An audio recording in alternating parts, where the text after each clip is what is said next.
In the sun-kissed courtyards of Seville, a deadly secret unfolds. When Colonel Harcourt is found stabbed in his villa, Casa de las Fuentes, suspicion falls on his tense household. His grieving wife, a fiery widow, a nervous doctor, and a desperate nephew. Enter Miss Marple, the unassuming sleuth from Willoughby Green, whose keen eyes unravel poison, pride, and a planted trail. Can she expose the killer before the silence turns deadly? Chapter 1. The Invitation to Seville. In the drowsy calm of Willoughby Green, where the hedgerows bloomed with late summer roses, and the church clock chimed with unhurried precision, Miss Jane Marple sat in her neat parlour, her knitting needles moving with the rhythm of long habit. The morning sun filtered through lace curtains, casting delicate patterns on the polished oak table where a single letter lay, its envelope bearing the exotic postmark of Seville, Spain. The letter was from Lady Evelyn Harcourt, a friend from Miss Marple's schoolgirl days at Miss Featherstone's academy, now long past. Evelyn, always prone to impulsive enthusiasms, had written with her usual flourish, but beneath the elegant script, Miss Marple detected a tremor of unease. "My dear Jane," the letter began, "Seville is a dream. Orange blossoms, sunlit patios, the air alive with flamenco. Reginald and I have settled into a charming villa, but I confess, something troubles me. Our little circle here is not quite harmonious. Do come, if only for a week. Your quiet wisdom would be a comfort." The invitation was pressing, almost urgent, and Miss Marple, who rarely left Willoughby Green except for matters of significance, felt a familiar stirring. She recalled Evelyn's tendency to surround herself with intriguing, if not always trustworthy, companions. "It's rather like Mrs. Elwood's tea parties," Miss Marple mused, her needles pausing. "All smiles and scones, but someone always spills the tea, metaphorically, of course."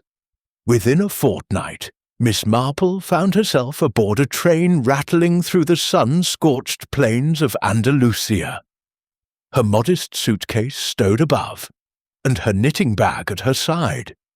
Seville greeted her with a burst of colour and sound, the clatter of horse-drawn carriages, the scent of jasmine mingling with warm stone, and the distant strum of a guitar. Evelyn's villa, Casa de las Fuentes, stood in a quiet quarter near the Alcazar, its whitewashed walls enclosing a tiled courtyard where a fountain murmured softly, its waters catching the golden light. Miss Marple, stepping into the cool shade of the entrance hall, felt the weight of an unfamiliar world, yet her sharp eyes missed nothing. The gleam of polished tiles, the faint creak of a shutter, the nervous flutter of a maid's hands as she took Miss Marple's shawl. Evelyn, still striking despite the lines of age, greeted her with effusive warmth, her silk dress rustling as she led Miss Marple to the drawing-room. "Jane, you haven't changed a bit," she exclaimed, though her eyes darted to the door as if expecting an interruption. Colonel Reginald Harcourt, Evelyn's second husband, joined them, his military bearing softened by a jovial smile.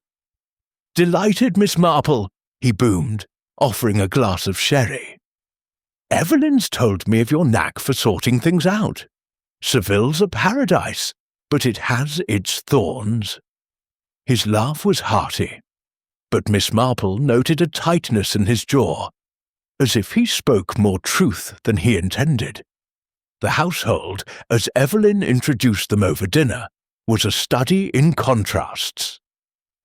Philip Harcourt, the Colonel's nephew, was a lean young man with restless hands and a painter's smock, his eyes flitting between defiance and boredom. "Seville's too hot for real work," he muttered.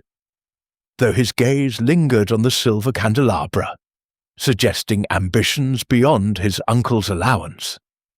Senora Isabella Moreno, a Spanish widow with jet-black hair and a voice like struck crystal, spoke of local festivals with authority. But her smile faltered when the colonel mentioned his collection of artifacts. Dr. Ernest Caldwell, a British expatriate physician, was pale and fidgety, his fingers toying with his napkin as he murmured about the colonel's health. "A touch of strain, nothing more," he said, but his eyes avoided Miss Marple's. Clara Velez, the young maid, served silently, her dark eyes darting to each speaker, as if memorizing their words. The dinner table, laden with gazpacho and roasted quail, buzzed with polite conversation, but Miss Marple sensed discord beneath the civility. Philip snapped at his uncle when the colonel teased him about a failed art exhibition. "You'd rather I sold trinkets like a street vendor," Philip retorted, his fork clattering. Isabella, with a sharp laugh, changed the subject to a recent theft at a nearby estate, her tone implying more knowledge than she shared. Dr. Caldwell, when asked about his practice, stammered and spilled his wine, earning a sympathetic pat from Evelyn. Miss Marple, sipping her water, observed the interplay as she might a village fete in Willoughby Green, where a missed glance or a too quick smile could reveal so much. As the evening drew to a close, Evelyn showed Miss Marple to her room, overlooking the silent courtyard. "It's peaceful here, Jane," Evelyn said, her voice low, "but I can't shake the feeling that something's wrong. Reginald's been preoccupied, and the others was, well, you'll see." Miss Marple nodded, her expression serene but her mind alert. She thought of Mr. Thompson, the Willoughby Green grocer, whose sudden silences had preceded a scandal over forged accounts. "People are much the same everywhere, Evelyn," she said gently. "It's only a matter of listening to what they don't say." Left alone, Miss Marple stood by her window. The courtyard below bathed in moonlight. The fountain's soft trickle seemed to carry whispers of secrets, and she noted the villa's layout, rooms radiating from the courtyard like spokes, each with its own door to the tiled expanse. A faint rustle caught her ear, perhaps a leaf or a footstep, but the courtyard remained empty. Tucking her knitting into its bag, Miss Marple retired, her thoughts already weaving the threads of the villa's tensions. Something, she knew, was amiss in Casa de las Fuentes, and she would not rest until she unravelled it. Chapter 2. The Body in the Courtyard. The dawn broke over Seville with a golden haze, the air heavy with the scent of orange blossoms and the faint tolling of cathedral bells. In Casa de las Fuentes, Miss Jane Marple awoke early, her habit of rising with the sun undisturbed by foreign climes. From her window, she gazed at the courtyard below, its mosaic tiles gleaming under the first light, the fountain casting delicate ripples. The villa seemed to hold its breath, as if anticipating the disruption that was soon to shatter its tranquillity. At precisely 7 o'clock, a piercing scream tore through the stillness, high and jagged, like a shard of glass. Miss Marple, already dressed in her sensible tweed skirt and cardigan, moved swiftly to the window. Below, Clara Velez, the young maid, stood frozen by the fountain, her hands pressed to her mouth, her eyes wide with horror. At her feet lay Colonel Reginald Harcourt, sprawled across the tiles, his white linen suit stained crimson. A dagger, its handle intricately carved with swirling motifs, protruded from his chest, glinting cruelly in the morning sun. Miss Marple's lips tightened, and she thought of old Mr. Grayson in Willoughby Green, found dead in his orchard with a pitchfork beside him. A tragedy, but one she had unravelled through careful observation. She descended the staircase, her steps measured but purposeful, as the household erupted into chaos. Evelyn, her face ashen beneath her powder, clutched the arm of a chair in the drawing-room, her voice trembling as she cried, "Reginald! Oh, my poor Reginald!" Philip Harcourt, his hair dishevelled and his eyes bloodshot, stood by the courtyard door, staring at his uncle's body as if it were a grotesque painting. Senora Isabella Moreno, wrapped in a black shawl, muttered a rapid prayer in Spanish, her fingers twisting a rosary. Dr. Ernest Caldwell, summoned from his room, knelt beside the colonel, his hands shaking as he confirmed what was already clear. "He's dead. Stabbed, I'd say, some hours ago." His voice faltered, and Miss Marple noted the sweat beading on his brow despite the cool morning. The local police arrived with commendable speed, led by Inspector Diego Alvarez, a lean man with sharp eyes and a moustache that quivered with authority. His English was precise, tinged with a Castilian accent, and he surveyed the scene with a professionalism that Miss Marple approved. "The gates were locked last night, see?" he asked, his gaze sweeping the assembled household. Evelyn nodded, her hands wringing a lace handkerchief. "Yes, Inspector. The villa is secure. Only we were here." Alvarez's eyes narrowed, and Miss Marple, standing quietly to one side, recognized the implication. The murderer was among them. The inspector's men cordoned off the courtyard, and a photographer's flash illuminated the grim tableau.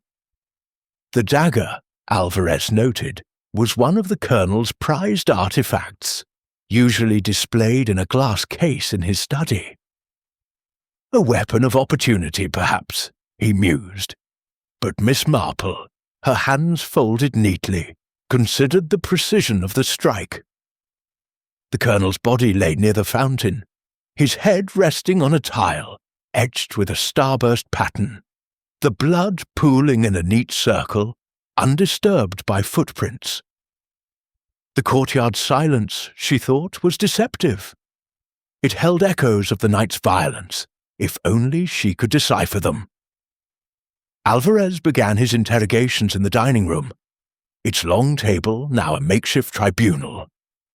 Miss Marple, invited by Evelyn to remain as a comforting presence, sat in a corner, her knitting needles clicking softly, her eyes missing nothing. Philip was questioned first, his defiance barely masking his unease. "I argued with Uncle Reginald last night," he admitted, his voice sullen.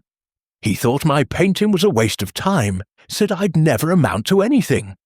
But I was in my room by 11, dead to the world." His fingers drummed the table, and Miss Marple recalled a young man in Willoughby Green, whose nervous tics had betrayed a theft at the vicarage. Senora Moreno, her dark eyes flashing, claimed she had retired early with a book of Lorca's poetry. "I heard nothing, Inspector," she said, her voice cool, though her rosary beads clicked faster under Alvarez's scrutiny. Dr. Caldwell, adjusting his spectacles, spoke of a restless night. "I took a turn in the garden around midnight," he said, his voice thin. "The colonel's heart condition worried me, but I saw no one." Miss Marple noted the faint tremor in his hands, reminiscent of Dr. Simmons in Willoughby Green, whose nervous demeanour had hidden a penchant for overprescribing laudanum. Clara, the maid, was last, her voice barely above a whisper. "I heard footsteps, Signor, after midnight, near the courtyard. I thought it was the wind, but—" She trailed off, her eyes darting to Philip, then away. Alvarez pressed her, but she shook her head, tears welling. Miss Marple, her knitting paused, considered Clara's fear. It was not unlike that of young Elsie, the Willoughby Green parlour-maid who had overheard a quarrel before a burglary, but feared to speak. As the interrogations concluded, Alvarez shared a preliminary finding. The Colonel had died between midnight and 2 a.m., the dagger piercing his heart with surgical precision.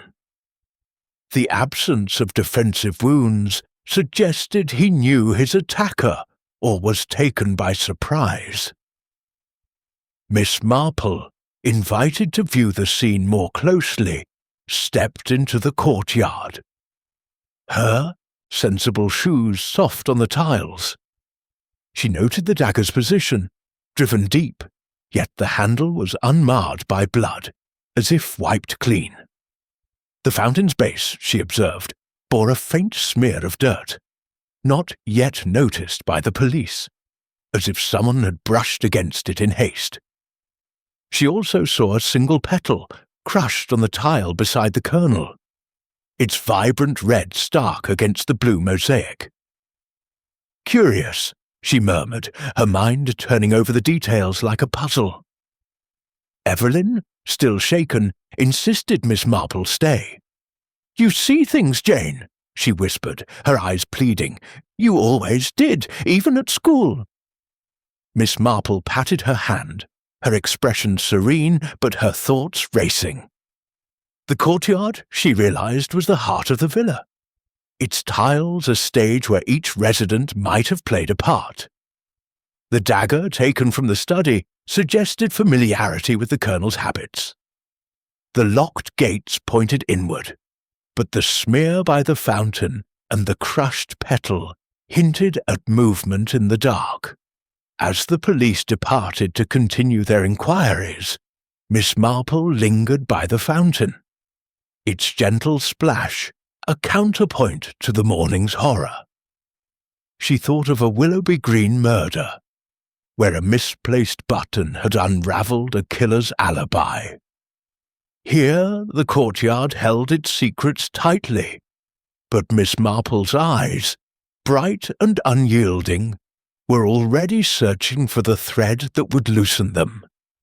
People are careless, she thought, even in murder, and carelessness is what I shall find.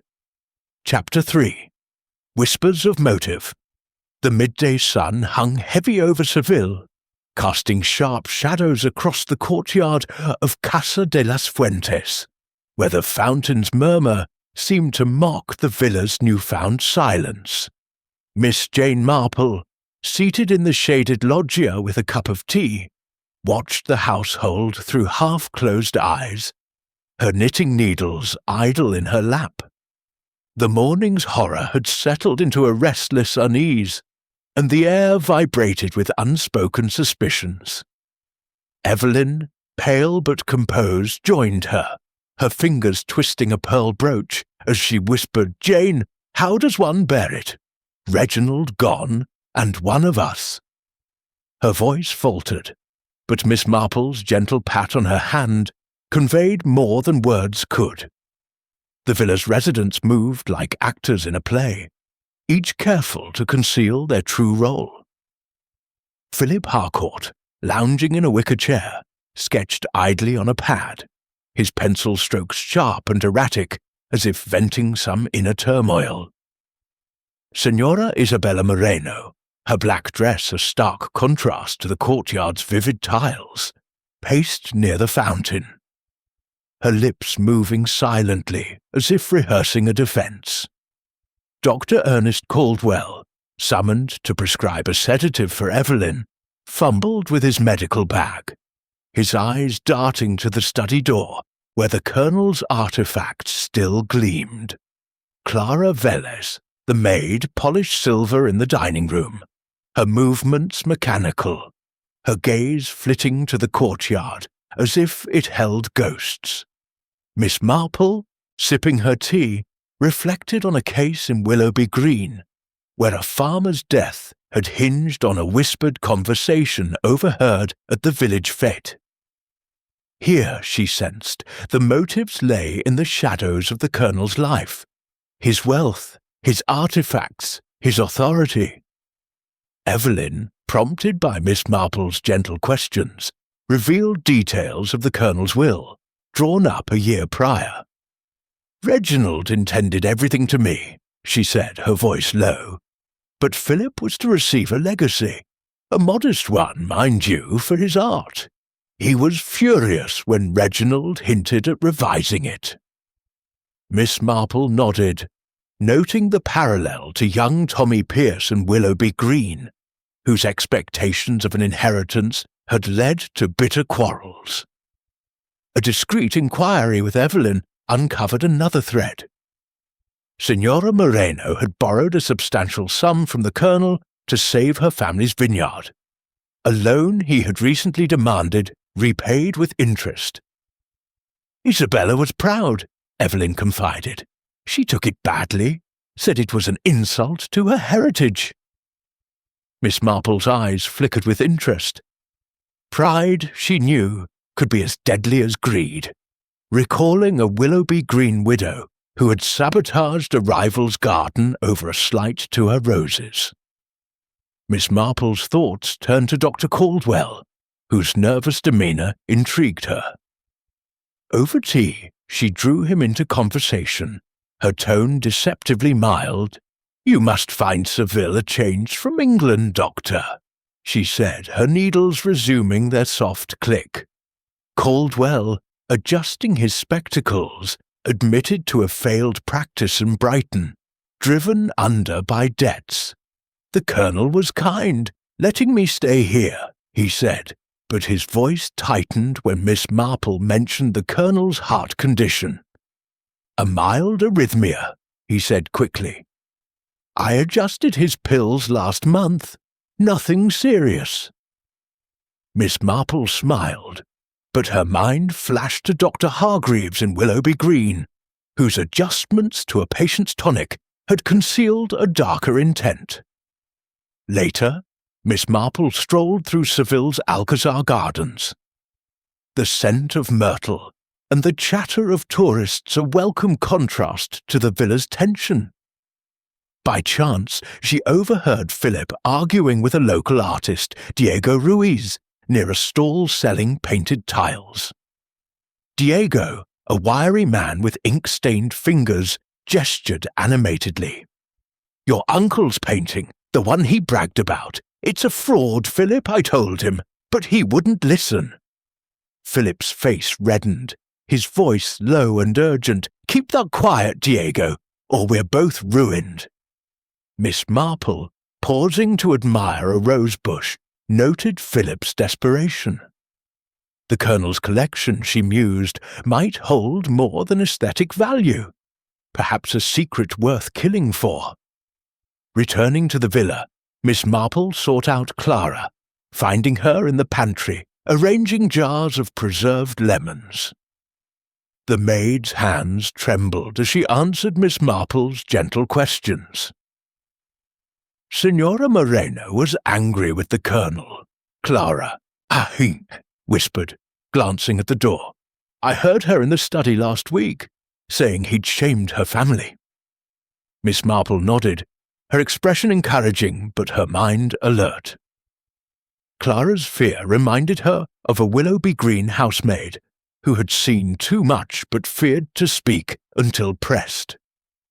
In the late afternoon, Inspector Alvarez returned, his moustache twitching with purpose. He shared a new detail. The colonel's study had been disturbed, a drawer left ajar, though nothing appeared missing. "Perhaps the killer sought something," he said, his eyes scanning the household. Miss Marple, invited to view the study, noted the glass case where the dagger had rested, now empty but for a velvet lining. A ledger on the desk caught her eye, its pages listing recent purchases, artifacts, paintings, and a curious entry for Moreno relic authenticated. The word authenticated was underlined twice. and Miss Marple wondered if the Colonel's trust in his treasures had been misplaced. As dusk settled, Miss Marple sat in her room, the courtyard below now shadowed, the fountain's splash a soft undertone to her thoughts. She considered the motives swirling like leaves in the wind, Philip's resentment over the will, Isabella's wounded pride, Caldwell's financial straits, and the mysterious painting that Diego claimed was fraudulent. The ledger's entry nagged at her, suggesting the Colonel's artifacts were more than trophies. They were points of contention. She recalled a Willoughby Green auction, where a disputed heirloom had led to sabotage, and wondered if the dagger itself held a clue beyond its deadly use.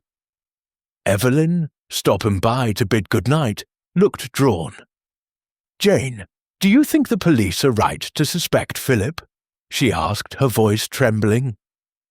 Miss Marple, folding her knitting, replied, "The truth, Evelyn, it's like a tapestry. One must see the pattern before pulling the threads." Her smile was reassuring, but her eyes were sharp, already tracing the outlines of a motive that lay hidden in the villa's silent heart.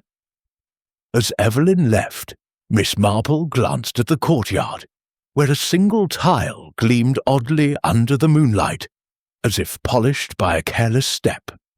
"Someone," she murmured, "has been less careful than they think." Chapter 4. The Shadow of the Past. The evening light draped Casa de las Fuentes in a soft amber glow, the courtyard's fountain casting flickering reflections on the tiled walls.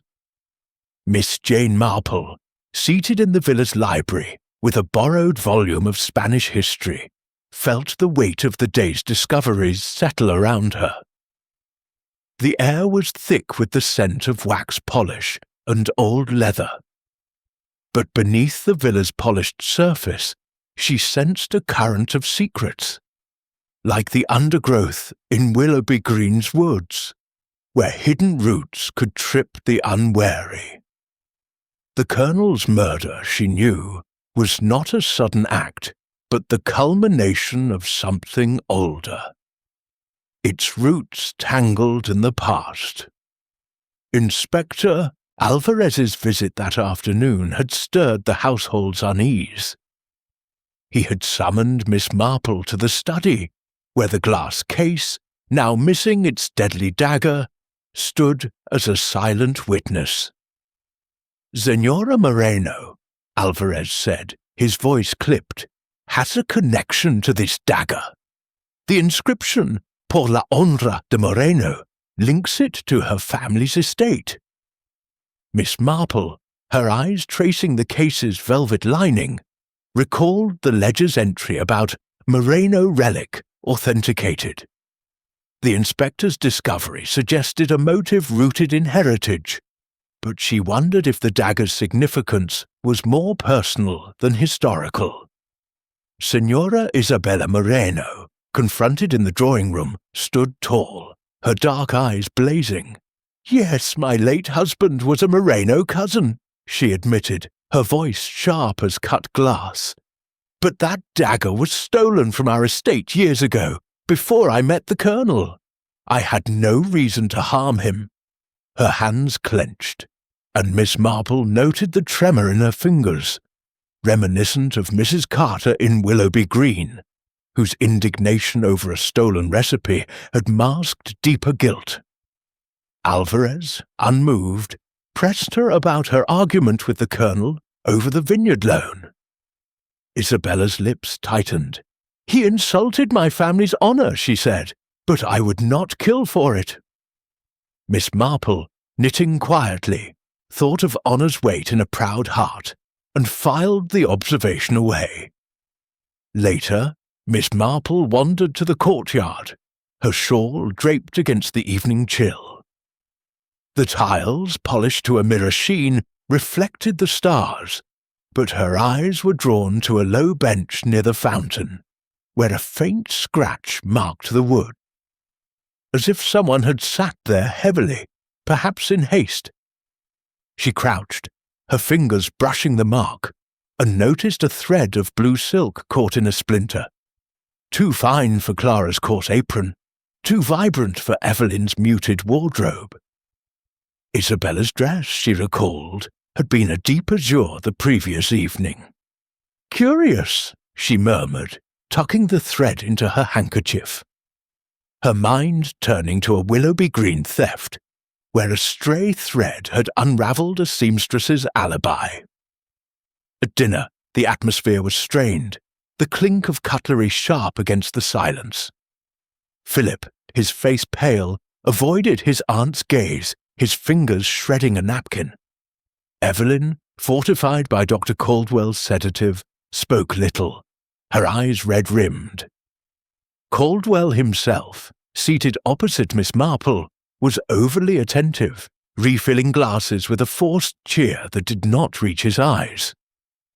The Colonel's collection, he said unprompted, was his pride. That dagger especially. He showed it to me once, said it was priceless. Miss Marple, slicing her fish with precision, noted his attempt to steer the conversation.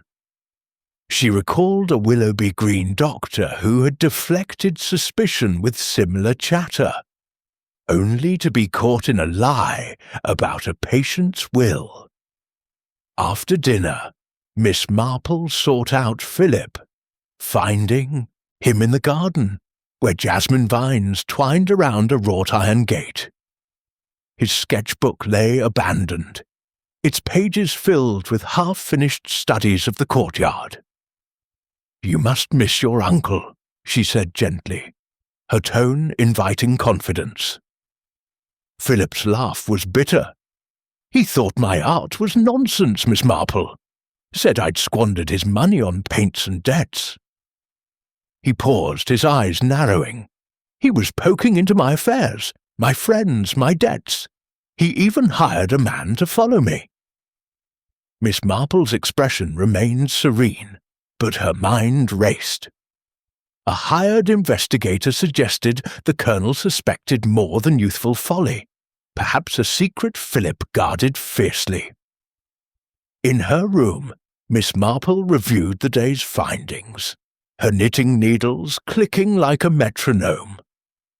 The dagger's Moreno connection pointed to Isabella, but the blue thread suggested a presence in the courtyard that night. Philip's debts and the Colonel's investigation hinted at a motive born of desperation. Dr. Caldwell's unease, meanwhile, lingered in her thoughts. She recalled his mention of the Colonel's medication, and a conversation with Evelyn earlier that day surfaced. The Colonel had complained of dizziness, blaming Caldwell's new prescription.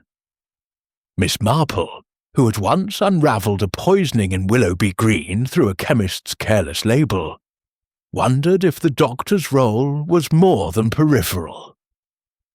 A soft knock interrupted her thoughts. Clara, her face pale, slipped inside, clutching a folded cloth. "Señorita Marple," she whispered, "I found this in the laundry, hidden in Señora Moreno's shawl." She unfolded the cloth to reveal a small vial, its label faded, but bearing traces of a chemical name. Digitalis, used for heart conditions. Miss Marple's eyes sharpened. "You did well, Clara," she said, her voice soothing. "Say nothing of this for now." As Clara left, Miss Marple examined the vial, its presence a shadow cast backward from the Colonel's death. Digitalis, she knew, could steady a heart, or stop it if misused. As midnight approached, Miss Marple stood by her window, the courtyard below a mosaic of moonlight and shadow. The scratched bench, the blue thread, the vial, all were threads in a tapestry she was beginning to weave. The Colonel's past, she sensed, had reached out to claim him, whether through Isabella's family honour, Philip's hidden shame, or Caldwell's medical misstep. She thought of a Willoughby Green widow, whose obsession with a lost heirloom had led to betrayal, and wondered if the dagger's history was a key or a distraction. A faint sound, like a door creaking, drifted from the courtyard. Miss Marple peered out, but the tiles were empty, the fountain's splash unbroken. Yet the air felt charged, as if the villa itself were holding its breath. "The past," she murmured, "is never truly silent." With a final glance at the courtyard, she retired, her mind alert to the shadows that lingered in Casa de las Fuentes, waiting for her to illuminate them. Chapter 5. The Night's Echoes. The night wrapped Casa de las Fuentes in a velvet hush, broken only by the ceaseless murmur of the courtyard fountain. Miss Jane Marple, unable to sleep, sat by her window, her shawl draped over her shoulders, her eyes fixed on the moonlit tiles below. The villa's silence was deceptive, she thought, like the quiet of Willoughby Green's lanes before a storm. The Colonel's murder had stirred currents of fear and deceit, and tonight, she sensed, those currents were stirring anew. Her mind turned over the day's discoveries, the blue thread, the digitalis vial, the scratched bench, each a fragment of a puzzle that refused to cohere. Recalling Clara's mention of footsteps in the courtyard, Miss Marple resolved to test the villa's acoustics. She took a small coin from her purse and, leaning out, dropped it onto the tiles below. The sharp clink echoed, amplified by the courtyard's walls, as if the stones themselves were whispering back. "Anyone moving here would be heard," she murmured, her thoughts drifting to a Willoughby Green burglary, where a creaking floorboard had betrayed a thief. The sound suggested Clara's story held truth, but whose steps had she heard? And why had they gone unreported until fear loosened her tongue? The next morning, Miss Marple joined Evelyn for breakfast in the loggia, where the scent of fresh bread mingled with the tang of oranges. Evelyn, her eyes shadowed with grief, spoke of the Colonel's habits. "Reginald loved the courtyard at night," she said, her voice trembling. "He'd sit by the fountain smoking his pipe, saying it cleared his mind." Miss Marple nodded, picturing the Colonel's final moments, his pipe perhaps fallen, unnoticed in the dark. She made a mental note to examine the fountain's base again, where the smeared dirt and crushed petal lingered in her memory. Philip Harcourt appeared, his face drawn, his sketchbook tucked under his arm. "The police keep hounding me," he muttered, pouring coffee with a shaky hand. "They think I crept out that night, but I was in my room." Miss Marple, her expression mild, asked, "And yet Clara mentioned seeing someone leave through the side gate. Could it have been you, perhaps meeting a friend?" Philip's eyes widened, then narrowed. "I don't sneak about, Miss Marple. I'm not a thief." His defensiveness reminded her of young Reggie in Willoughby Green, whose bluster had hidden a minor indiscretion, not a crime. Seeking Clara, Miss Marple found her in the kitchen, peeling almonds with quick, nervous fingers. "You're a good girl, Clara," she said gently, "but you must tell me everything you saw." Clara hesitated, then whispered, "It was Senor Philip, señorita. I saw him slip out the gate after midnight, carrying a parcel. I didn't tell the inspector, I was afraid." Miss Marple patted her hand, her mind racing. A parcel suggested secrecy, perhaps tied to Philip's debts, or the fraudulent painting Diego had mentioned.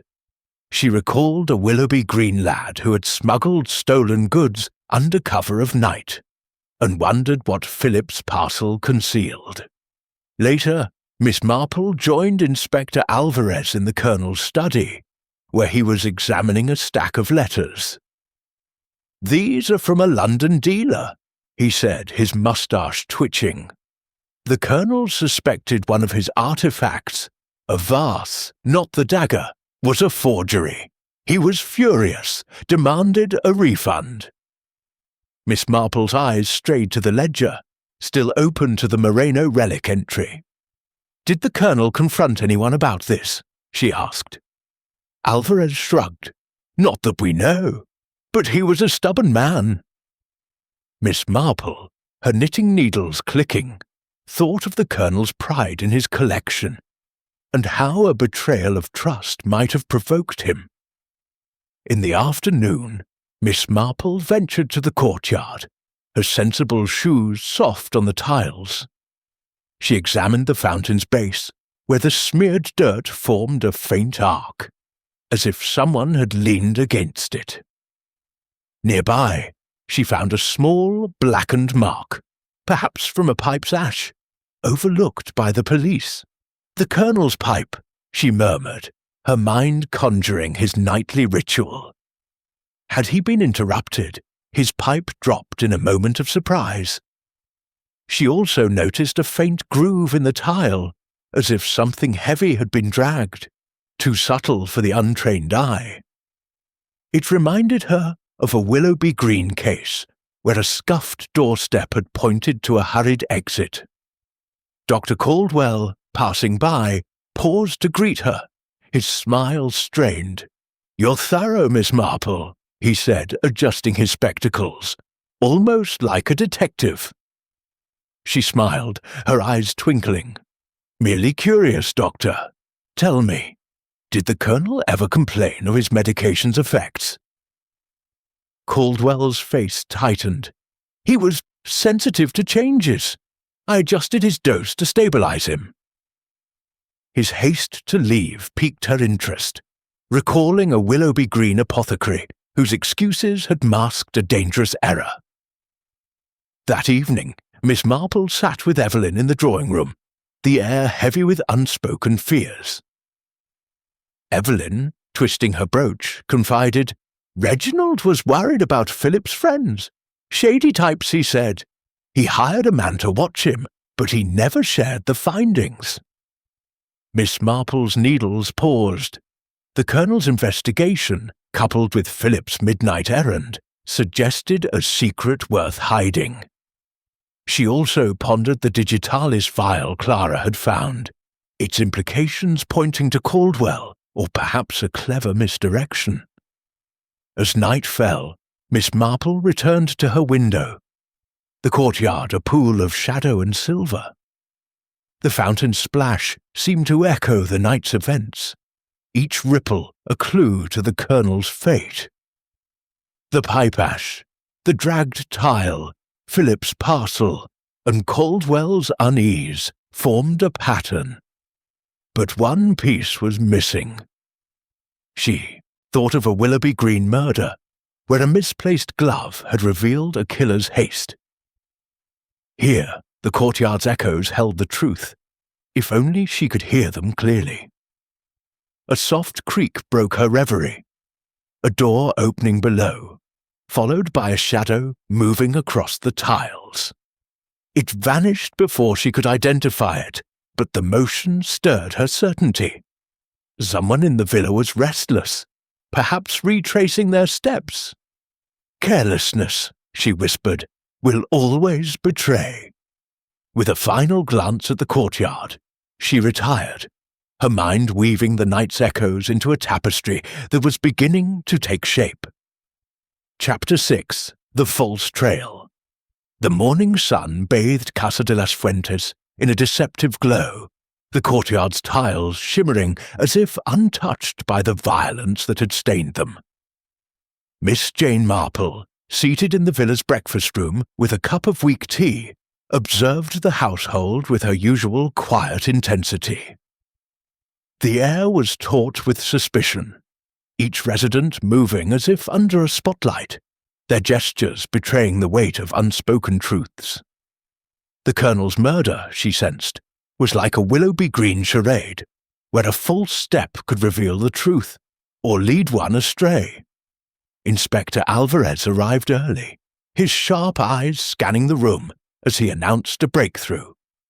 "We have arrested Philip Harcourt," he declared, his moustache quivering with conviction.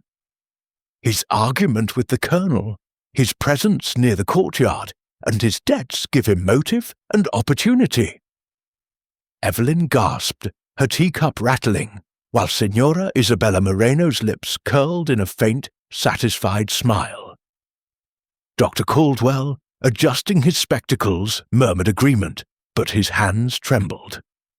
Clara, clearing the table, froze. Her eyes darting to Miss Marple, who sat knitting, her expression serene but her mind alert. The inspector's evidence was compelling. Philip's heated exchange with the colonel, Clara's sighting of him at the side gate, and a banknote found in his room, stained with what Alvarez suspected was blood.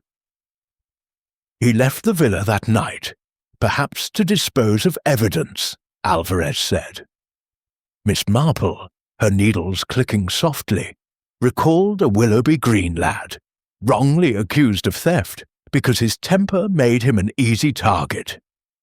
Philip's arrest, she thought, was too tidy, like a puzzle piece forced into the wrong slot. She visited Philip in the villa's parlour, where he awaited transfer to the police station. His defiance had crumbled, his eyes hollow.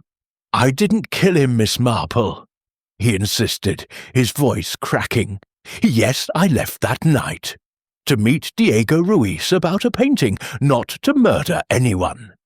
He admitted the parcel contained sketches he'd hoped to sell to cover debts, but swore he'd returned by 1 a.m. Miss Marple, her gaze gentle but piercing, noted his sincerity, though his secrecy suggested other sins.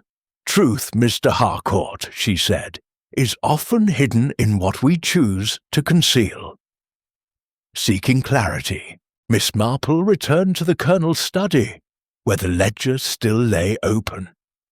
She examined the entry for the Moreno relic, noting a date coinciding with Isabella's loan request. A letter beside it, from a Madrid antiquarian, warned that the dagger's provenance was disputed, not stolen as Isabella claimed, but sold illegally by a Moreno cousin. Miss Marple's lips pursed. Isabella's indignation, she mused, might mask a deeper shame, much like a Willoughby Green matron who had lied about a family heirloom to save face. In the courtyard, Miss Marple paused by the fountain, where the pie-passion dragged tile lingered in her memory. She noticed a new detail, a faint chip in the fountain's rim, barely visible, as if something metal had struck it. Kneeling, she found a tiny fleck of paint, green like the villa's side gate. "Someone moved quickly," she murmured, her mind conjuring a Willoughby Green case where a chipped gatepost had revealed a smuggler's haste. The fleck suggested a struggle or a hurried exit, but not Philip's. His parcel was paper, not metal. Miss Marple sought out Diego Ruiz at his studio in Seville's Triana district, where the air smelled of turpentine and river mud. Diego, surrounded by half-finished canvases, was evasive, his hands ink-stained. "The colonel's painting was a fake," he admitted, "but I only sold it to him through a dealer." Philip wanted it hushed up. He feared his uncle's wrath. Miss Marple, her eyes twinkling, pressed gently. "And did you see Philip that night?" Diego hesitated, then nodded. "He came at midnight, left by 1. He was nervous, but not bloodied." Miss Marple thanked him, her mind noting Diego's candour and his fear of exposure. Back at the villa, Dr. Caldwell's agitation grew palpable. At tea he spilled his cup when Miss Marple mentioned digitalis, his face paling. "The colonel's dose was standard," he snapped, then softened. I mean, it was carefully measured. Miss Marple, her knitting paused, recalled a Willoughby Green chemist whose overzealous prescriptions had masked a motive. The digitalis vial Clara found, hidden in Isabella's shawl, nagged at her. Was it a plant to incriminate Isabella, or had Caldwell used her as a scapegoat? Evelyn, joining Miss Marple in the loggia, shared a new worry. "Reginald was writing to a lawyer about his will," she said, her voice low. "He wanted to cut Philip out entirely, give more to charity. He told me the night before." Her voice broke, and Miss Marple patted her hand, her mind racing. The Colonel's intentions, if known, could have provoked desperation, but Philip's arrest felt premature, a trail laid to mislead. As dusk fell, Miss Marple lingered in the courtyard, the fountain splash a soft counterpoint to her thoughts. The chipped rim, the green paint fleck, and Diego's alibi for Philip formed a new pattern. The blood-stained banknote she suspected was a deliberate clue placed to point to Philip's guilt. She recalled a Willoughby Green theft, where a planted handkerchief had misled the constable until she noticed its pristine folds. Here, the banknote's stain seemed too perfect, its discovery too convenient. A rustle in the shadows startled her, a cat darting across the tiles, its eyes glinting. Miss Marple smiled, but her thoughts remained sharp. The false trail she sensed was meant to obscure the true killer, someone who knew the villa's rhythms and the courtyard's secrets. Isabella's connection to the dagger, Caldwell's medical missteps, or an unseen hand orchestrating the evidence, she could not yet say. But the courtyard, with its chipped fountain and whispered echoes, held the answer. Returning to her room, Miss Marple sat by her window, the moonlight casting long shadows. "A false trail," she murmured, "is as revealing as a true one." Her needles resumed their click, weaving not wool, but the threads of a mystery that was drawing ever tighter around Casa de las Fuentes. Chapter 7. The Silent Truth. The evening light softened the harsh edges of Casa de las Fuentes, bathing the courtyard in a glow that seemed to hush the villa's lingering tensions. Miss Jane Marple, seated in the drawing-room with its heavy drapes and polished mahogany, felt the moment had come to unravel the threads of Colonel Harcourt's murder. The household gathered at Inspector Alvarez's request, their faces a study in unease, Evelyn clutching her pearl brooch, her eyes weary with grief. Philip, released from custody, but still pale with strain. Senora Isabella Moreno, her dark gaze defiant. Dr. Ernest Caldwell, his fingers fidgeting with his spectacles, and Clara, hovering at the door, her hands clasped tightly. Miss Marple, her knitting folded neatly in her lap, surveyed them with the calm clarity of one who had seen such scenes before, in the quiet lanes of Willoughby Green. Inspector Alvarez, his moustache bristling with purpose, began with a summary of the evidence. The dagger, the locked gates, the blood-stained banknote, all pointed to Philip Harcourt, he said, his voice steady. But Miss Marple has offered insights that demand our attention. He nodded to her, and she rose, her frail figure belying the sharpness of her mind. "Thank you, Inspector," she said, her voice gentle but firm. "Murder, you see, is often a matter of human nature, and human nature is much the same, whether in Seville or my little village of Willoughby Green."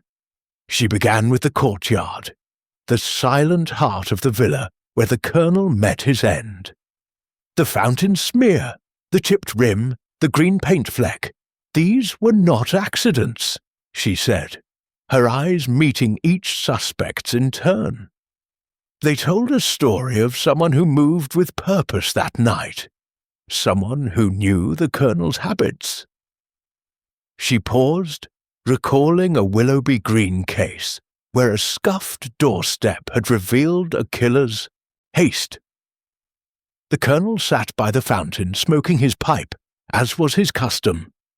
The ash, I found, confirmed this, but the chipped rim suggested a struggle, or a weapon striking stone. Turning to Philip, she softened her tone. "Mr. Harcourt, you were a convenient suspect. Your argument with your uncle, your midnight errand, the banknote, all pointed to guilt. But Diego Ruiz confirmed you left his studio by 1 a.m., and the banknote's stain was too pristine, as if placed to mislead." Philip exhaled, his shoulders sagging, and Miss Marple smiled faintly, remembering a Willoughby Green youth cleared by a truthful alibi. She then addressed Isabella. "Signora Moreno, the dagger's inscription linked to your family, and the blue thread I found matched your shawl. Your anger over the Colonel's loan was real, but your pride was a distraction." Isabella's eyes flashed, but Miss Marple continued. "The digitalis vial in your shawl was clever, but it was hidden too carefully, as if meant to be found." She recalled a Willoughby Green widow framed by a planted letter, and saw Isabella's defiance waver. "You did not kill the Colonel, but you knew more than you said." Her gaze settled on Dr. Caldwell, whose hands froze mid-motion. "Doctor, you are the key," she said, her voice unwavering. "The Colonel's dizziness, his changed medication, the digitalis vial, these were not coincidences. You had debts, a failed practice, and the Colonel's trust. He suspected your incompetence, didn't he? He was writing to a lawyer, perhaps to expose you." Caldwell's face paled, his spectacles slipping. Miss Marple pressed on. "You poisoned his medication slowly, weakening his heart. That night, you saw him by the fountain, took the dagger from the study, and struck. The chipped rim came from your medical bag's clasp, painted green to match the gate, brushing the stone as you leaned in. The room was silent, the fountain's distant splash the only sound." Miss Marple continued, her voice steady. "You wiped the dagger's handle, but missed the paint fleck. You planted the banknote to frame Philip, and the vial to implicate Isabella. The courtyard's echoes betrayed you. Clara heard your steps, not Philip's, as you moved to the fountain." She recalled a Willoughby Green poisoning, where a chemist's careless vial had undone a careful plan. "You thought a sudden death would mask the poison, but the Colonel's heart was already failing, wasn't it?" Caldwell stood, his voice shrill. "This is nonsense. I treated him, nothing more." But his hands shook, and Alvarez's sharp gaze pinned him. Miss Marple's eyes twinkled. "The vial's label, Doctor, bore your initials, faintly scratched, careless for one so precise." Caldwell's shoulders slumped, and with a choked sob he confessed. "He was going to ruin me," he muttered. "My practice, my name. I had no choice." Alvarez signalled his men, and Caldwell was led away, his footsteps echoing in the courtyard. Evelyn, tears streaming, clutched Miss Marple's hand. "Jane, how did you know?" Miss Marple smiled, her expression serene. "People are careless, Evelyn, even in murder. A chip, a thread, a sound. These tell the truth when words do not." Philip, his voice hoarse, thanked her, while Isabella, subdued, offered a nod of respect. Clara, lingering at the door, managed a shy smile. Her fear eased. The next morning, as Miss Marple prepared to depart, the courtyard seemed lighter, its tiles cleansed by truth. Evelyn, seeing her to the carriage, pressed a small orange blossom brooch into her hand. "For your wisdom, Jane," she said. Miss Marple, tucking it into her bag, replied, "It's only observation, my dear. Human Nature is a book I've read many times in Willoughby Green or Seville." As the carriage rolled towards the station, she glanced back at Casa de las Fuentes, its fountain sparkling in the sun. The silent truth, she thought, had spoken at last. At the Seville station, Miss Marple boarded her train, her knitting bag at her side. The courtyard's echoes faded, but her mind lingered on the chipped rim, the green fleck, the vial, small things that had unravelled a killer's plan. She thought of Willoughby Green, where a misplaced button had once solved a theft, and smiled. "The world," she murmured, "is full of such little clues, if one only looks." As the train pulled away, Seville's spires vanished, and Miss Marple settled back, ready for the quiet of home, her work in the silent courtyard complete.